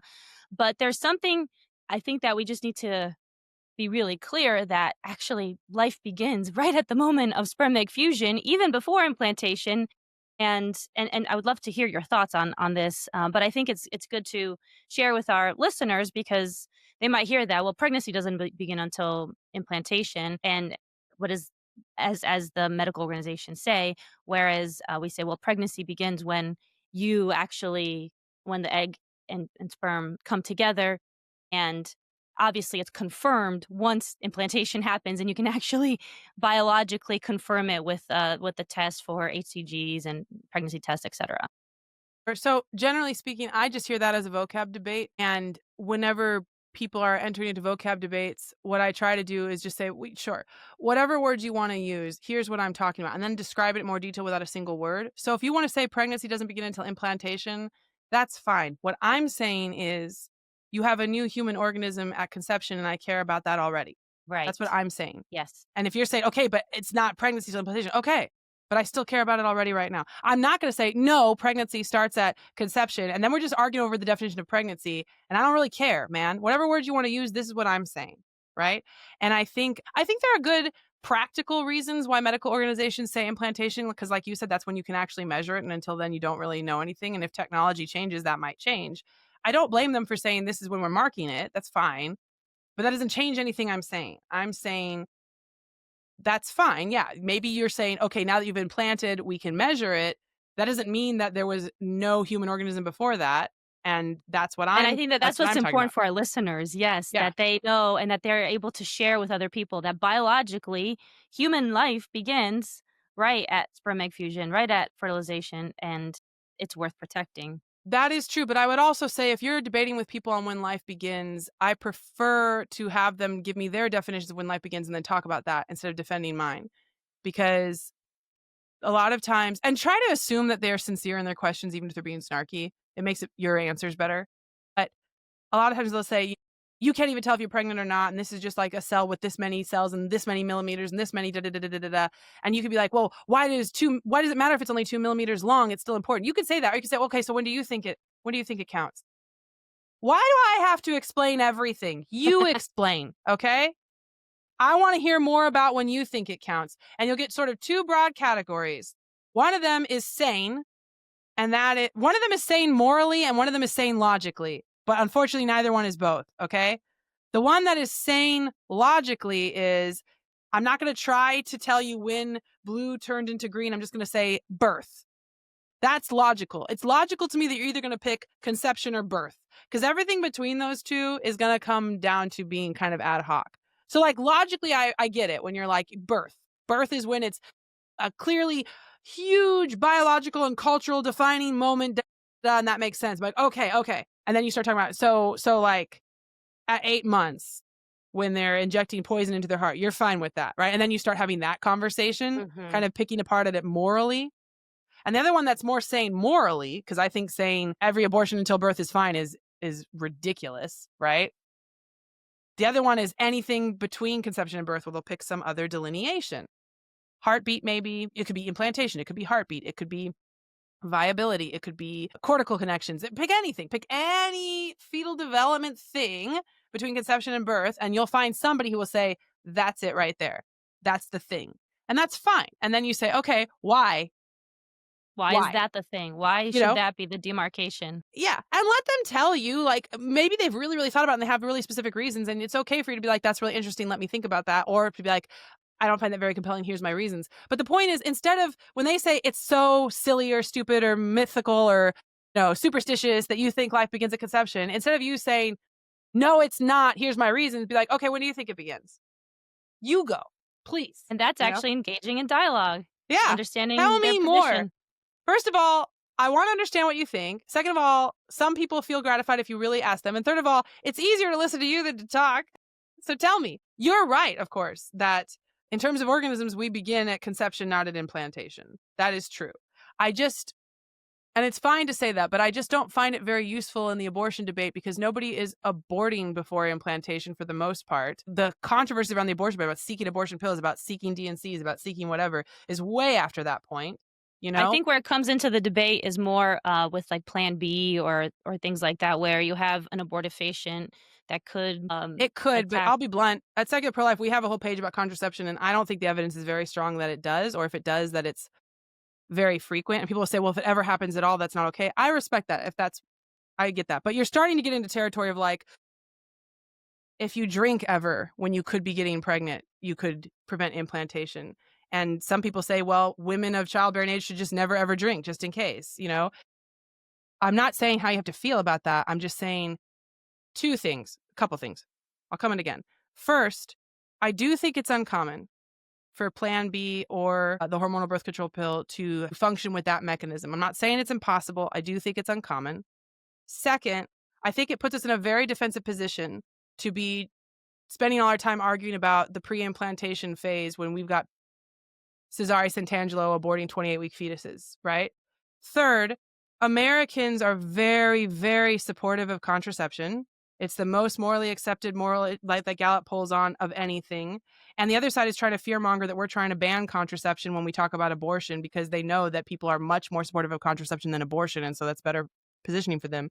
So for a variety of factual and practical reasons, I don't tend to dwell on that debate very often. I respect that because life begins at conception, not implantation, if you're doing things to purposely try to prevent that new organism from implanting, that is very morally significant and we care about it. I don't think it's very likely happening often, and I don't think it's very useful when I'm trying to get a pro-choice person to kind of have some seeds of doubt about abortion. In fact, I go in the opposite direction often where, there's different subtopics of the abortion debate that I think sort of open the door for pro-choice people to think more about it. And later abortion is definitely one. Because it's another, first of all, it's horrifying. It's so horrifying that most people won't even believe it's happening, which I kind of like sympathize with. Part of me is like, I wish that were true. I get why you're saying that. Unfortunately, it is happening. But also, it's bringing us again into the question of personhood and bodily rights. So one of the things when people say, it doesn't matter if the fetus is a person or not because no human can use your body against your will. And you could try to say, well, that's not true. And here's these complicated analogies about violinists and kidney donations and things like that. And it's totally good to be able to say those things. It just takes so long. What I've started doing more often is saying, do you think abortion should be legal at any stage for any reason? And very few people think that. Like you could tell by all polling, Right. you could tell by international law. There's something like, I'm very roughly, there's 100 countries in the world and like 5 of them allow abortion past 24 weeks or something like that. It's uncommon. Even for the countries we consider pro-choice, they have much earlier gestational limits than that. And so I just say, do you think abortion should be legal at any stage for any reason? Some people will say yes. And you're like, really? And then you start talking about later abortion. To be super, super clear, I'm talking about even after viability, even when there's not a medical emergency, you're okay with that. And then they'll say, well, that never happens. And then you can talk about that, whatever. Okay, but if it did though, right? Most people aren't okay with it. And when they say they're not okay with it, be like, common ground, I totally agree with you. And I appreciate that you said that. I'm glad we have that starting point. But so let's say you're not okay with it after 24 weeks. Let's say that was their marker. So after 24 weeks, a fetus can use their mother's body, which I agree with. I'm just saying, you have circumstances where you think a fetus can use their mother's body. I do too. Mine are earlier. But the starting premise of nobody can ever do that, you just said they can.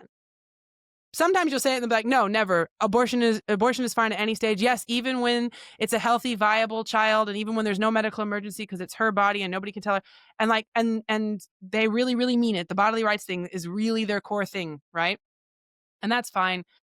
Usually when I find something like that, which is pretty uncommon, more common on like X, but pretty uncommon in your regular life. Usually when I get to that point, then I say, okay, well, I just don't know if we have enough shared premises to talk about this because I sympathize with people who don't feel strongly emotionally attached to the concept of like a 4-week embryo. I sympathize with that.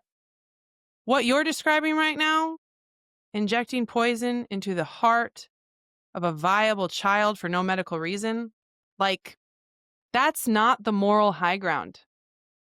And I don't know.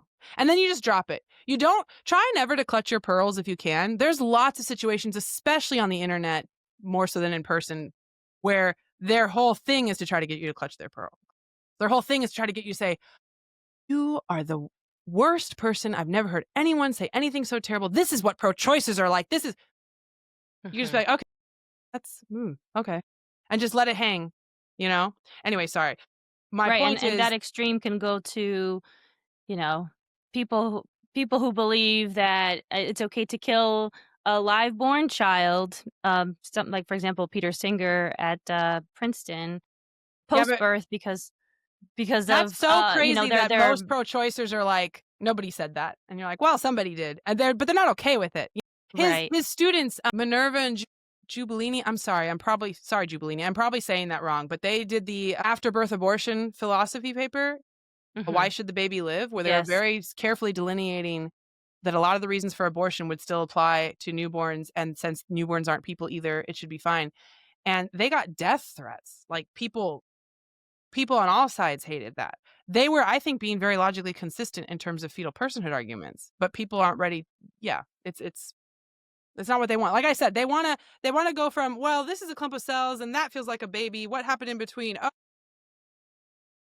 consciousness," and then they feel fine with it. There was a case a year or 2 ago out of the UK where a woman ordered abortion pills, lied about how far along she was. They sent her the abortion pills. It was telemedicine, right? And she took them, and she was something like 34 weeks pregnant or something. And the social media comments were instructive because it was just dozens and dozens and dozens of comments saying, "I'm pro-choice, but that's an actual baby." And Mm, you're like, "That's interesting. You're yes. pro-choice, it's all about bodily rights until it's a baby and then it's not." You know what? I'm with you there. I agree. Just earlier, you know? Right, right. Yeah.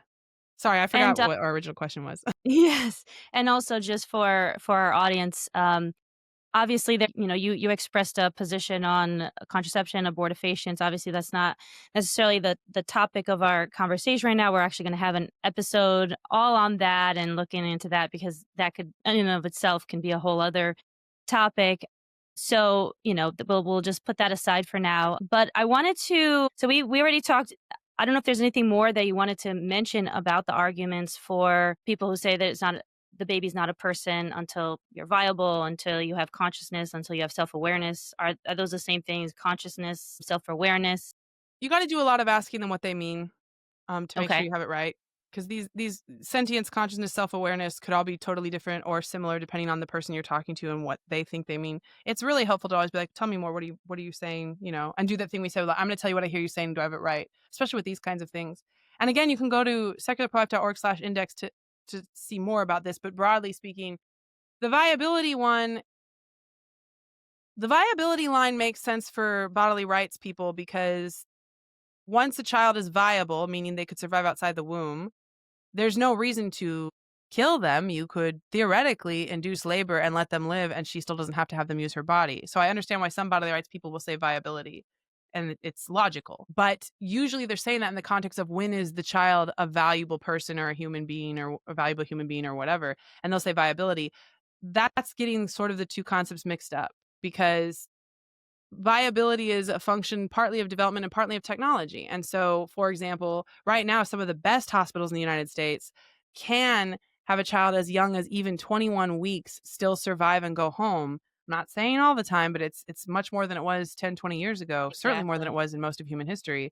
But it seems contradictory to say, for example, this 24 is a person because they live in this urban center in this, you know, industrialized country that has these technologies so that if the mother went into labor, the child could survive. But if that mother gets on a plane and goes to this other place that doesn't have those technologies, now they're not a person because if the mother went into labor, they wouldn't survive. That's incoherent. It's based on external factors. It's also tricky because Right. more and more people are talking about developing artificial wombs. I think most of the hype right now is still very premature, but I've seen it more every year. And so theoretically, you could have a situation where if viability is about can you survive outside a uterus, right? you have a situation in the next 10, 20, 30 years where an 8-week embryo could survive outside the uterus. Does that mean that now an 8-week embryo is a person in 30 years, but right now they're not? Like, what do you mean? You know? So the viability one, it has some interesting implications, but it doesn't really make sense as sort of a baseline of human dignity, right? Mhm. Sentience, self-awareness, consciousness, those all kind of come back to the same thing where there's this quality, call it quality X, that based on brain development, you have personhood. And the response to all of those kind of come to the same sort of conversation, which is, what do you mean? What do you think is happening in terms of neural development that this is the thing, you know? And then there's Right. sort of two broad questions. Do newborns have this quality? Do embryos have this quality? Equal Rights Institute does it further. They're like, do squirrels have this quality? Do gorillas Mhm. have this quality? Because what you're trying to do is find some sort of definition that will intuitively explain why, from the pro choice perspective, newborn babies have it, embryos don't, squirrels don't. It's like whack a mole. And it's Right. very, very hard to find a definition that hits all those marks. So I can't do it justice quickly here in the podcast, but if you go to our index or if you go to Equal Rights Institute also, they develop more like how you walk through this discussion. And I will say again, these kinds of discussions should happen downstream of you establishing that you want to talk about this and this is an amicable conversation. It's not very helpful if you are talking to someone for the first time and they say something about, I support Ohio's enshrining abortion in the state constitution. You're like, oh, so you think squirrels are people? No, like, you have to build up to it, right? If you do it at all. But it is good to have it in the back of your mind. Right. So, what are some other arguments that you've encountered, just some popular arguments, and that you think that really should be answered from the secular perspective? What have you heard in terms of why people are pro-choice, apart from the issue of like when personhood starts, or not believing that human organism starts at fertilization? In a post Dobbs world, most of the arguments, they're definitely not usually about personhood. Hmm. And a lot of times now, they're not even about bodily rights. In a post Dobbs world, most of the arguments are about what effects will the laws have on people. That's Hmm. most of them. And it is important to be able to talk about that. Those are compassionate, practical, reasonable concerns for people to have. I don't mean reasonable like I think these laws are dangerous. I mean reasonable like if you're not sure, you should care about what effects laws have on people either way. I hear that a lot. And then to a lesser extent there is a lot of sort of partisanship. I do believe a lot of people decide their positions on political topics in a very subconscious, quick reactionary way. And I'm not saying pro-choicers, I'm saying people in general based on who they like and who they don't, which tribe they want to be a part of. Hmm. So some of it is there's a lot of like, oh, so you're one of those, insert the right wing or Bible thumper, or da da da da da da, and I'm not that, right? The person saying it. And those are tricky because those don't really have anything to do with the philosophical core of the issue, but it doesn't matter because those are emotionally compelling to people. And so this is where it's so helpful. You don't even have to have a big, long debate about violinists and squirrels. You can just say, I am a regular person. You and I both care about things, and we're coming to different conclusions on that. And I think that's kind of interesting. Maybe we could actually talk about it. But most of it is effects of the laws. And I don't know how much you want to get into that this versus a different episode, Right. but No, I mean, yeah, I think that I would love to go through some of the laws in another episode, because I know it would take a while to go through some of the laws and how they actually affect women, both laws that are pro-abortion and how those affected women, and also pro-life laws and how those have affected women, and of course sure, children and families, etc. sure. So for this episode, since I wanted to just get to some of the main arguments that we encounter, and one of the things that I've encountered, and it's been helpful to me, and hopefully it's helpful to the audience, is the SLED argument, which is size, level of dependency, environment, level of development and degree of dependency. So that you could distill most pro-life, pro-choice arguments based on that. So if it's, and you were talking about size, does it matter that the embryo is very small versus a child who is 9 months about to be born versus a newborn?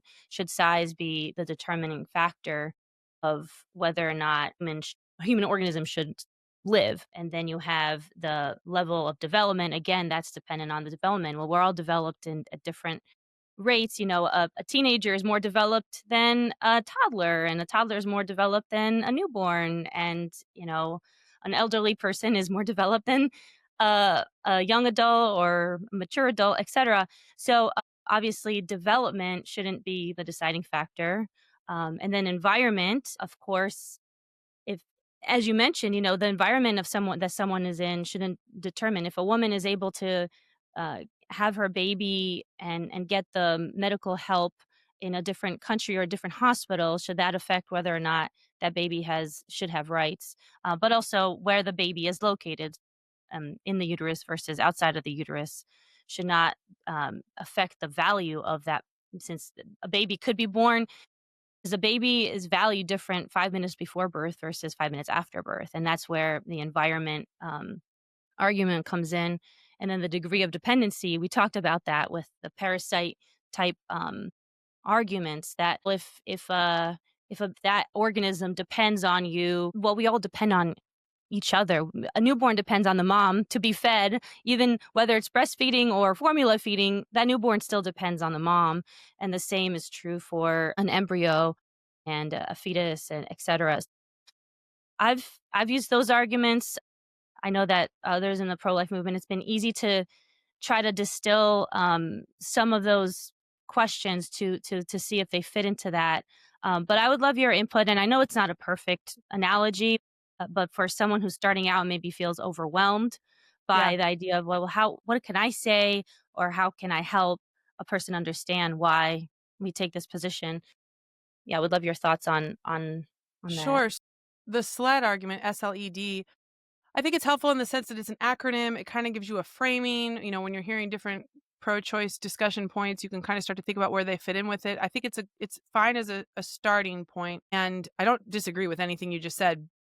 I do think that it's kind of setting the pro-life person up to try to make what the pro-choice person says fit something instead of trying to hear what they're saying and understand it. And I I get that when you're first starting out, it can feel really overwhelming to have these debates and you need a framing. That's okay.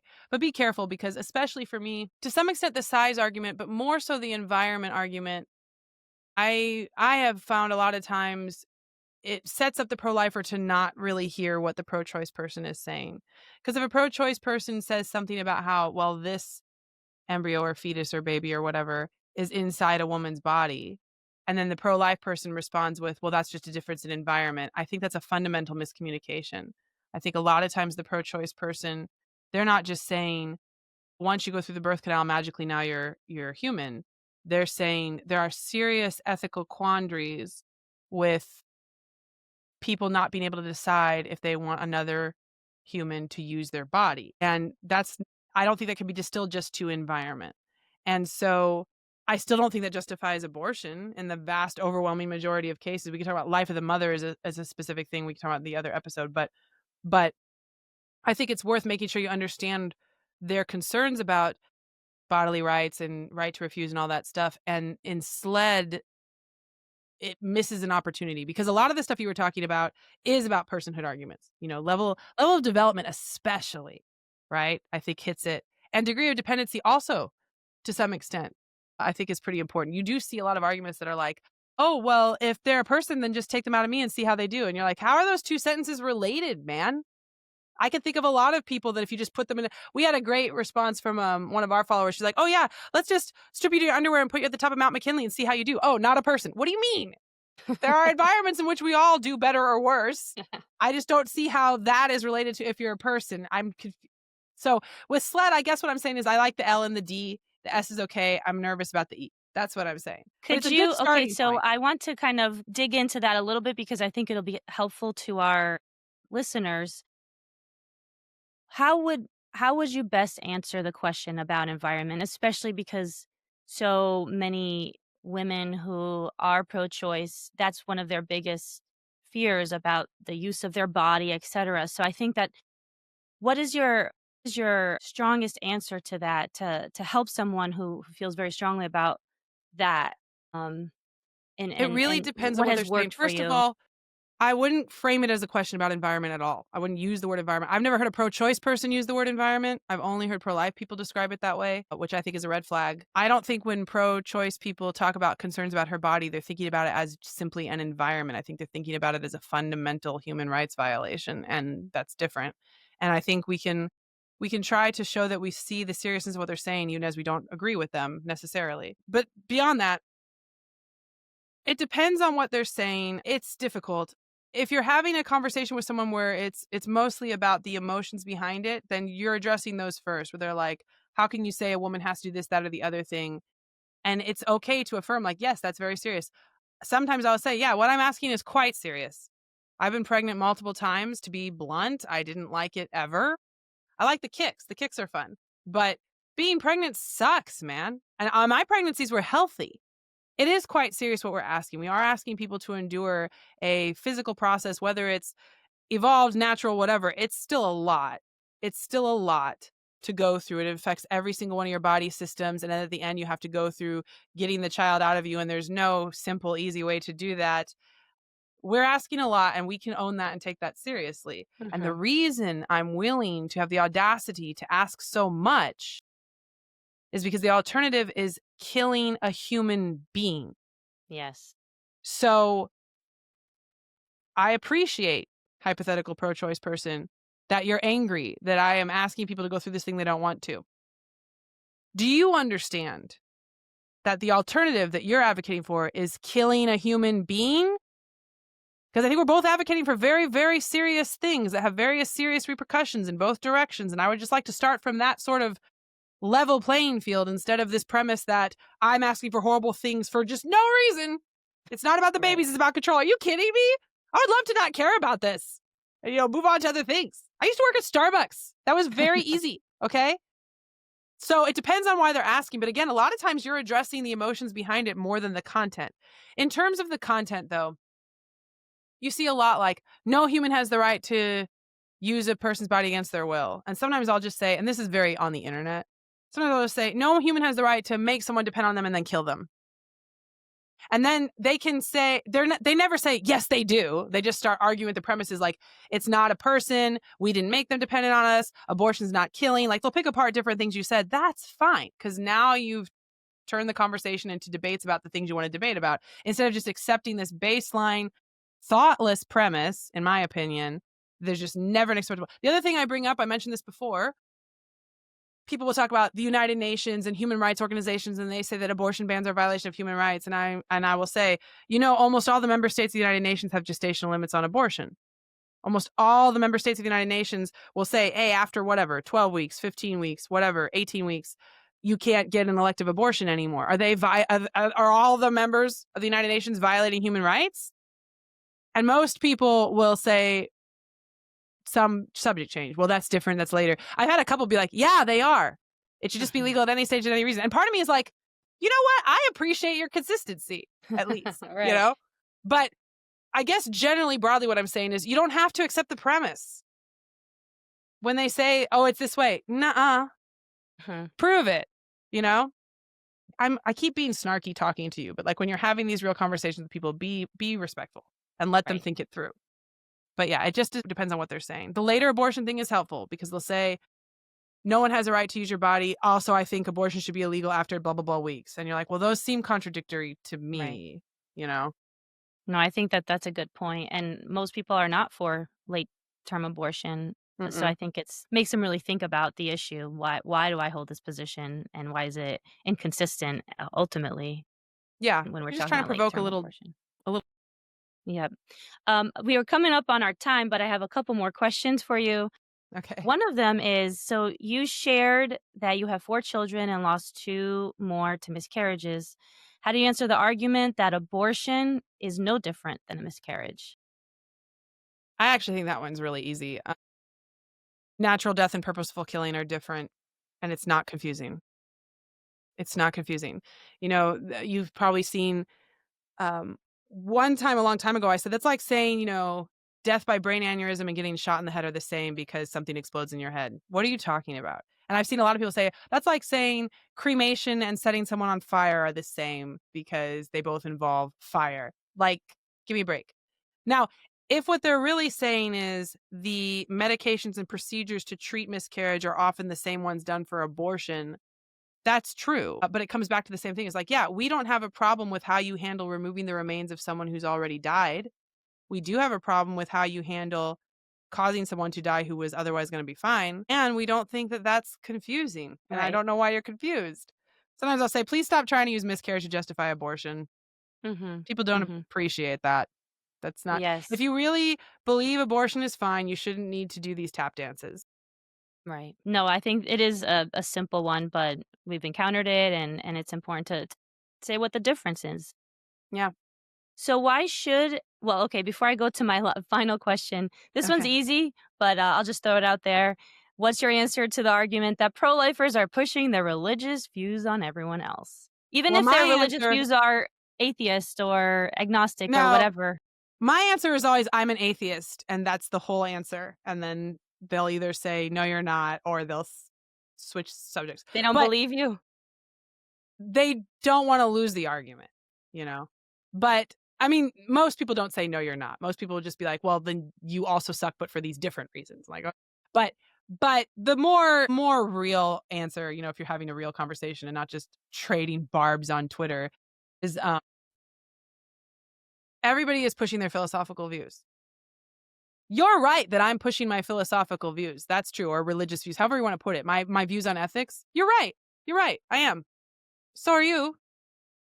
The view that life doesn't begin until birth, that's a philosophical view. The view that life doesn't begin until blah, blah, blah, blah, blah, viability, consciousness, da, da, da, da, da, philosophical view. The view that it doesn't matter when life begins because bodily rights are more important than life, philosophical view. It comes again to pro-choice people acting like their position is something they just found in the wild organically and they're just reflecting it, as opposed to a bunch of philosophical premises that they want to see enshrined in law. And here's the thing, I'm not mad at you that you want to see your philosophical views about what is ethical enshrined in law. That's what law is for. Okay? I am a little mad that you seem to think you're not doing that and only the people you don't like are doing it. Okay? So they'll say they're neutral. They'll say, we're not saying you have to have an abortion. We're saying you get to decide for yourself and that's neutral. I'm like, oh, cool, cool. I'm not saying you have to ban abortion. I'm saying you can let me decide if I want to, and that's neutral. Does that sound neutral? No. Give me a break, man. And so, generally speaking, when they say it's a religious thing, you could start off with if you are a Christian being like, well, what about secular pro-life? You could start off with that. We Exactly. get we get a ton of people coming to us because of that. But you could also say, what do you mean? That's always a good thing to say. Or say, well, what are your premises? You know? Not nothing. I it's not up to me to decide. But you decided that these humans are okay to kill if someone else wants to. That's what you're arguing. You're saying that it should be legal to kill them if someone else thinks that they want to. And actually, it's even more narrow than that. It shouldn't be legal to kill them if anyone else wants to, except the mom, because of bodily rights. Because I'm not making fun of you. Like this is what I'm understanding you saying. You're saying that moms should be able to take steps to cause the death of these human organisms Their if they want children. to. That's a philosophical view. Why are you pushing your religious views? So again, try not to be on defense, okay? They need to explain themselves too. And in my experience, pro-choice people are not used to that at all because our major cultural institutions, the media, academia, Hollywood, they all just reflect pro-choice viewpoints most of the time. They just talk in pro-choice vernacular with pro-choice framings almost without even noticing it. I think it's most unforgivable in academia because theoretically that's where you're supposed to be like exploring thought. And Exactly. people are just used to being praised for standing up for women's rights and vilifying people who don't. And they aren't used to having to actually say, well, why though? Like what is your premise? They will have bumper stickers will say, well, her body, her choice. Okay. Okay. Why though? You know? Why? Say more. So when people say you're pushing your religious views, I'm like, we're all pushing our philosophical views on ethics. There's no neutral. So, And you I know. think too that when for the listeners, when you come to a kind of like a standstill where you're saying, well, these are my views and these are my views, the answer is really to say, well, what's the truth? What's the reality of biology, for example? And we go back to the biological reality of when human life begins, a human organism. develops, because I think that you can get stuck in subjectivism. Well, you can have your views and I can have my views, of course, but let's look at what is true. Is there a child? Is there an organism that is being killed by abortion? And then maybe we can get to some truth, even though we have different views and we're obviously approaching it from different philosophical or religious views or etc. But let's And I will try to say, base it so on a biology. lot of times when pro-lifers approach us are talking about this, pro-lifers approach it feeling like it's their obligation, I'll say again, to convince the pro-choice person, but you can reverse it. You could say like, "Well, you convince me. I'm gonna keep trying to make abortion illegal, or I'm gonna try to convince people not to get abortions. I'm gonna try to do this, and you want me to not do that. Convince me." Hmm. And let them give their argument and then tell them if you think. I was proud of my mother a couple weeks ago. She went out to lunch with a good friend of hers, and that friend was saying different pro-choice, and they're friends, like it's amicable, saying different pro-choice things. And my mom doesn't want to convince her or argue, especially like they're out to lunch, but she'll say, "Yeah, I get that. I get what you're saying, but for me it's like, it's killing a baby." So, and she'll be like, "Well, I know, but it's just this and that." Okay, it's still killing a baby though, right? So I'm just not really comfortable. And she's not trying to make the woman agree with her. She's just saying, This is "You haven't why. This convinced is why I'm me." doing what I'm doing. Yeah. Yeah, No, that's I'm not great. gonna. You don't even have to leave subjectivism. Like, it's good if you can get to objective and like, this is killing a human organism and we have to care about this. But sometimes if we get into like a subjective stalemate, I'm like, okay, well, I'm gonna keep doing this. You didn't convince me. And they're like, "Me too." I'm like, "I know." No, I think that's good, asking the questions of them, because then it gives you a chance to understand better, but also for them to sit to understand I'm not going to stop defending freeborn, vulnerable children. And so none of those arguments are convincing, because this is, I feel very strongly about not killing freeborn children, This is my right? kernel here. This is the core. So, Yes. yeah, So why should everyone be anti-abortion, regardless of religious beliefs, political beliefs, or any other positions they take on other issues? Why should everyone be pro-life? because abortion kills humans. It's a human rights violation. So, if you're a human, I think you should be on our side. And the religion, the politics, all that stuff, it doesn't matter. It's the same as any other human rights violation. Think of any human rights violation. If you're human, you should have a problem with it. So, that's why. I think that's the simplest and best answer. And lastly, so as part of pro-life, the secular pro-life vision is a society that fully supports expectant parents, families, and children, born and unborn. What does that look like for you? That could be its own episode. It could. But Maybe we should make it. maybe we should, because we'll talk a lot about the philosophy and the biology and the laws around abortion, and I think all of that is very important. I do. But I also am frustrated as a woman and a mother with the way I perceive our society generally not really prioritizing children and families. And I feel as if it's getting worse. Maybe I'm just getting older, but like, I do think that there are a lot of reasons that people feel concerned or intimidated about pregnancy that we could be mitigating better with, yes, some policy changes, sure. Secular pro-life is not against that at all. But I also think there's major cultural shifts in the way that we treat the value of pregnancy and parenthood, not just motherhood, fatherhood too. Some of that would decrease abortion without us even having to touch the laws. So I do think that's kind of a whole additional conversation. We believe, basically, secular pro-life believes in decreasing both supply and demand of abortion. Decreasing supply of abortion is about the laws and diminishing access and Mhm. saying this isn't okay. But decreasing demand is helpful and important too, and far less controversial. And that includes making it so people who find themselves with a pregnancy they're intimidated by or worried about maybe aren't as intimidated or worried, because we have stuff in place to say, we got this, it's fine. I absolutely agree, and I think actually it should be another show talking about parental family leave and adoption tax credits and child tax credits, Also, etc. just Just cultural support. There's research to exactly. show that for a lot of women, if they had even one person emotionally supporting them, even without any difference in economics, it would still make a huge difference. How many of these people feel totally alone? That's ridiculous. Yes. In fact, I saw a poll that said that most women who end up getting an abortion is either because their boyfriend or spouse is not supportive or their mom is not supportive. And so if Their they don't have mom. a support system in their very intimate circle, then how can they even choose life? And so I think that you're correct that relationships will change everything, and having a support system in their communities to Their mom, that encourage just them. kills me, man. Yeah. Like, don't get me wrong, I want your boyfriend or husband or whoever to be supportive, and I think men's roles are very important, but, like, your mom, like, who birthed you? I just Yes.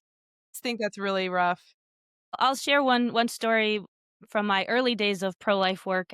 When I was in high school and I was praying outside of Planned Parenthood, and this was maybe a sophomore or junior, I saw a girl basically being flanked, dragged in by her parents, her mom and dad. And as she was walking by, I tried to just give her information. She was crying. It was very clear that she did Right, not want the abortion, that it was her right. parents who were forcing her. And I tried to give her a pamphlet, and her dad pushed me against the wall. And so, and that really struck me. And I thought, well, of course, he's taking his daughter to kill his grandchild. I, Why as a wouldn't he push stranger, you? why Yeah. wouldn't he push me, right? There's violence going to happen to this poor girl and his grandchild. So that stuck with me, and I Hold on, realized though, just what that. did you do, though, when he pushed you? I mean, I was stunned. I didn't Yeah, really fair. respond in any way. I was just kind of like, whoa, okay, a grown man, and I was a teenager too. I was, probably around the same age as his daughter, and so it was just that really affected me, and realizing, okay, when people say, "Oh, that the women are choosing it," sometimes they're not. They're pressured. You have women in trafficking situations who are pressured into abortion, et cetera. And those are other things we could talk about in a different episode. But We've got at least 4 more episodes mentally queued up at yeah, this I know. point. We just have all these ideas. But thank you so much, Monica, Sure. for joining us. This was so enlightening, and your voice is refreshing. We need the secular pro life perspective, because there are people who aren't religious, but the pro life message is for everyone, regardless Yeah. of religion, politics, etc. And so, thank you for representing that. And thank you to our listeners and viewers for tuning in. If you have comments, questions, or show ideas, the way that we've come up with some new show ideas, please contact bioethicsbabe.com. And thank you for joining us. Thanks so much for listening to this episode of the Bioethics Babe podcast. If you've enjoyed this content, please subscribe to my YouTube channel and your favorite podcast platform, and share with your friends and family. Also, check out bioethicsbabe.com for the latest episodes and resources.